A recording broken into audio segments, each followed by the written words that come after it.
Hi, I want to teach you guys real quick some things I learned about Google Slides. Google Slides is very similar to Microsoft PowerPoint. It's a presentation program that Google puts out there for free if you have a Gmail account. So for us to get there, we just have to go to our Gmail account, which I'm already in.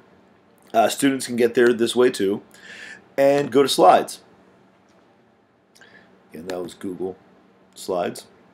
Now, this is already the slides I've already created. You can see I've done a few. Some of these are slides that have been shared with me from students and staff.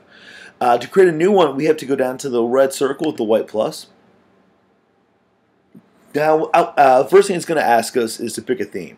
A theme is a background for each of your slides. Now, there's a few in Google Slides. Of course, Microsoft had more, but Microsoft you have to pay for.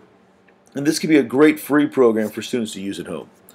So I think for this one we can just use Simple Light. I want to show you guys a couple tricks on how to make your own background, so we won't use one of theirs today. Now real quick, some of the tools you need to use today is background, which we're going to use in a second, how to change that.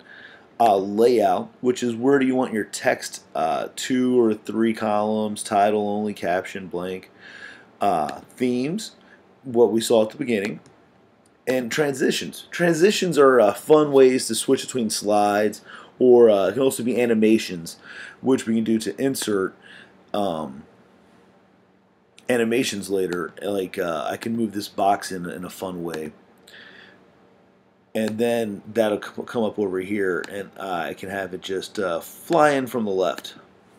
Now, the PowerPoint I want to make today is just an example of a quick PowerPoint you can do, and this is going to be on the life cycle of monarch butterflies.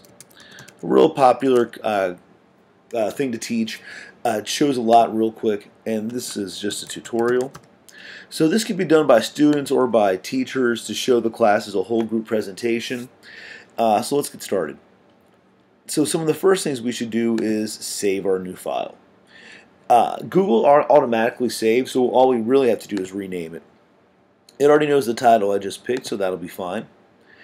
The next thing I want to do is add a new slide. To add a new slide, I just have to hit this plus sign right here. Now, on this slide, I see they already have given me some text boxes. I don't really like those for what I'm going to do, so let me show you how we're going to change that. First thing, I want to get an image for my background instead of just plain white. Because we're talking about the life cycle of a butterfly, it might be nice to actually put an image of one. So I pulled up an image on Google, and now I'm going to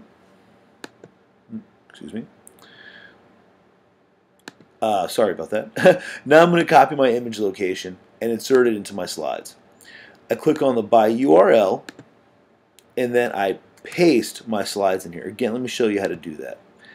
While I was over the button, I did a 2-finger click on my mouse pad, and I did copy image location. Once the image location was copied, I went back to Google Slides, clicked on by URL, and I pasted that. Google's found my picture, and I'm going to put it as my background now. Now, if I'd like, I could apply it to all. I don't need to do that this time. Now, the next thing is I don't like where all the text is. I actually just want to put a little caption on this slide. Now, the caption box ended up down here. That's okay, but it's not really perfect for me. I want to change where my caption is for this presentation. And so I need to view the master slide. Once I'm in the master slide, I can change the layout for any of the slides in my presentation for the layout button. For my caption layout, I want to make it into just little rectangles. That way I can type a little message about the monarch butterfly life cycle in each box near where the picture is for it. So once that's done, I can exit out, automatically saved, and you can see all my captions will be like this. If I add a new slide, the caption will be like that. If I change it, I can change it back. I've now changed the way caption looks in the layout only for this presentation. So I could say something how the caterpillar hatches from the egg here, and then I want to actually duplicate the slide. So I can just go to Edit. Once I have this slide highlighted, I'll go to Edit, Duplicate. Now I have the same pictures with the same text box, and I can move this one over to the caterpillar phase and talk about that part of the life cycle. The last thing I want to show you is how you can add a video to a Google slide. So I'm going to go to my layout and just change, I can go to blank. And I'm going to insert a video, and again I'm going to use URL. So I have a couple different videos here. This one would be better for primary grades. This one's slightly better for intermediate grades. All you have to do is copy the web address,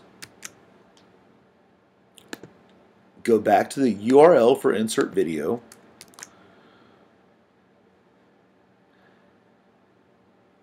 and go ahead and select that video. So now when you present your presentation to the class, or as a student presenting to the class, you just click the present button. It pops up in a separate window.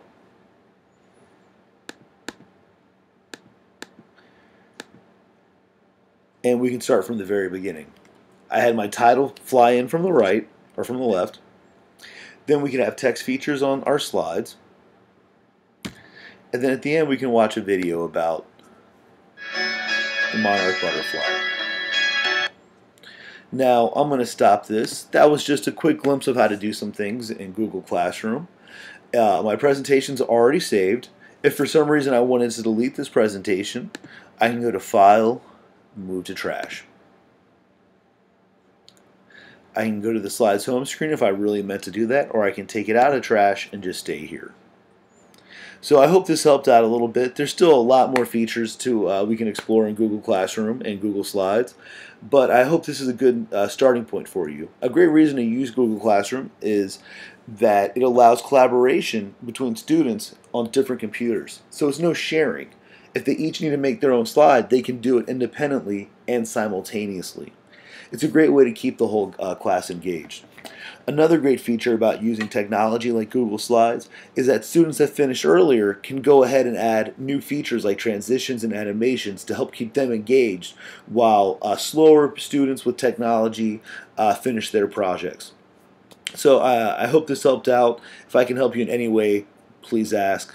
Thanks for watching.